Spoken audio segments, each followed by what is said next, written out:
அன்பார்ந்த கோவை ஊடக சகோதரர்கள் உங்கள் அனைவருக்கும் என்னுடைய அன்பு கலந்த வணக்கத்தை தெரிவித்துக் கொண்டு, பொங்கல் முடிந்திருக்கிறது, தை பிறந்திருக்கிறது.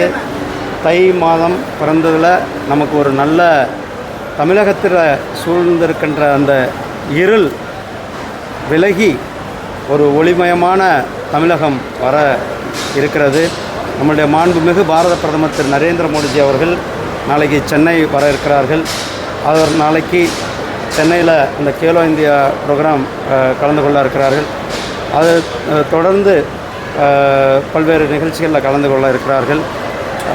நாளைக்கு ஒரு முக்கியமான நிகழ்வாக டிடி பொதிகை ஒரு மிகப்பெரிய ஒரு மாற்றத்தோடு மக்கள் விரும்பும் வகையில் மக்களுடைய எண்ணங்களுக்கேற்ப டிடி பொதிகையானது மாற்றியமைக்கப்பட்ட ஒரு புதிய சேனலை நாளைக்கு நம்முடைய மாண்புமிகு பாரத பிரதமர் திரு நரேந்திர மோடிஜி அவர்கள் அதே மேடையில் தொடங்கி வைக்க இருக்கிறார்கள்.